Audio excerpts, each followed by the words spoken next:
बिस्मिल्लाहिर्रहमानिर्रहीम। अस्सलाम वालेकुम रहमतुल्लाहि व बरकातुहू।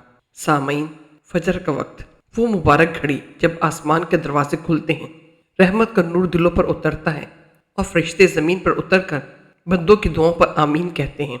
इस वक्त अगर इंसान ज़बान से ये कहते औज़ु बिल्लाहिस समीउल अलीम मिनश शैतानिर रजीम और फिर सूरह हशर की आखिरी 3 आयत तिलावत करें तो उसके लिए 70,000 फरिश्ते दुआ करते हैं। जैसा कि हदीस में आया है, ये आयत अल्लाह के सबसे अजीम सिफाती नामों का मजमुआ है और इनकी तिलावत दिल में नूर, रूह में सुकून और ज़िंदगी में बरकत पैदा करती है। दोस्तों, आज के मजमून में हम ना सिर्फ इन आयत की फजीलत और फ़वाइद जानेंगे, बल्कि हर आयत को उसके तर्जमे समेत अंदरूनी मजमून शामिल करके उसके रूहानी मायनात और असरात को खोल कर समझेंगे। सामीन, सूरह हशर की आखिरी 3 आयत नूर इलाही का खजाना है। आयत नंबर 22, हुवल्लाहुल लज़ी ला इलाहा इल्ला हुवा आलिमुल गैबि व शहादा हुवर रहमानुर रहीम। तर्जुमा, वो अल्लाह है जिसके सिवा कोई माबूद नहीं, वो पोशीदा और जाहिर सब कुछ जानता है, वही बेहद रहम वाला मेहरबान है। इसका रूहानी पैगाम ये है कि ये आयत बंदे को एहसास दिलाती है कि अल्लाह हर हालत को जानता है। आपकी तकलीफ, आपका दिल, आपके आंसू सब उसके इल्म में है।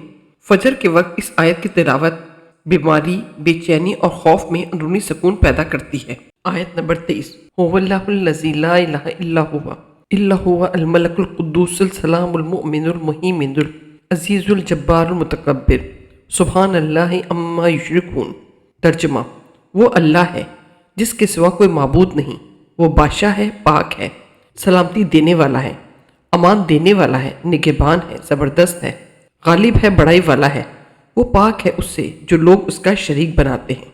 इसका रूहानी पैगाम ये है कि ये आयत दिल में ताकत, तहफ़्फ़ुज़ और एतमाद पैदा करती है।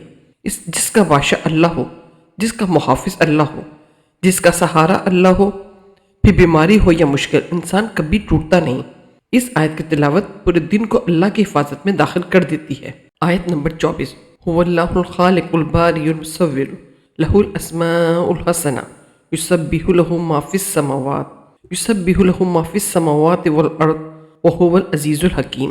तर्जुमा, वो अल्लाह है पैदा करने वाला, वजूद बख्शने वाला, सूरत बनाने वाला, बेहतरीन नाम उसी के हैं। आसमानों और ज़मीनों की हर चीज़ उसकी तस्बीह करती है और वो बड़ा गालिब, बड़ी हिकमत वाला है। रूहानी पैगाम ये है, ये आयत बताती है कि अल्लाह ने जिस्म को भी बनाया है, सूरत उसी ने दी है, शिफा भी सिर्फ वही दे सकता है। बीमारी के वक्त ये आयत इंसान को उम्मीद, हौसला और अल्लाह पर मुकम्मल भरोसा अता करती है। फजर के बाद इन आयत की तिलावत के रूहानी फ़वाइद का जायज़ा लेंगे। ये 70,000 फरिश्तों की दुआ है। सुबह पढ़ने वाले के लिए शाम तक और शाम पढ़ने वाले के लिए सुबह तक फरिश्ते मग़फ़िरत की दुआ करते रहते हैं। पूरे दिन की हिफाजत। अल्लाह के सिफाती नाम अस्सलामु अल मोमिनु अल मुहीमिनु बंदे को गुनाहों, शैतान, हसद और नुकसान से महफूज रखते हैं। दिल के अंधेरों में रोशनी। इन आयत के जरिए दिल में नूर आता है, खौफ और बेचैनी दूर होती है। रिस्क में कुशादगी। सुबह के वक्त कुरान के ये कलमात रिस्क के दरवाजे खोल देते हैं। बीमारी में खास फायदा। बीमारी में पड़ने वाला दिल का सुकून पाता है, तकलीफ में कमी महसूस करता है, दर्द में बर्दाश्त पैदा होती है, अल्लाह की मदद और फरिश्तों की दुआ साथ महसूस करता है, शिफा के रास्ते खुलते हुए दिखता है। ये आयत मरीज के दिल को ये उम्मीद देती है कि जिसने मुझे पैदा किया है वही मुझे शिफा भी देगा। अल्लाह के नाम, अल्लाह की रहमत और एक रोशन ज़िंदगी। दोस्तों, आखिर में मैं ये कहना चाहूँगी कि अगर आप चाहते हैं कि आपकी ज़िंदगी नूर, सुकून और अल्लाह की रहमत और आसानियों से भर जाए, तो फजर के बाद औज़ु बिल्लाहिस समीउल अलीम और सूरह हशर की आखिरी 3 आयत को अपनी रोज़मर्रा ज़िंदगी का हिस्सा बना लें। ये आयत सिर्फ अल्फाज नहीं, ये अल्लाह की हिफाजत, उसकी मदद, उसकी हिकमत और उसकी मोहब्बत का ख़जाना है। ये आयत दिल से गम दूर करती हैं, घर में बरकत लाती हैं, बीमारी में ताकत देती हैं और इंसान को अल्लाह के करीब कर देती हैं।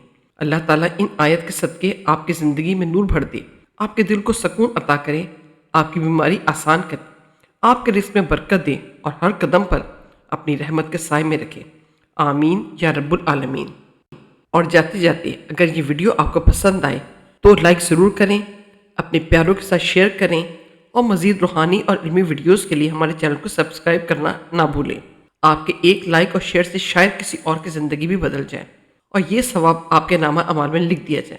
اللہ آپ کو ہمیشہ اپنے حفظ و امان میں رکھے، آمین۔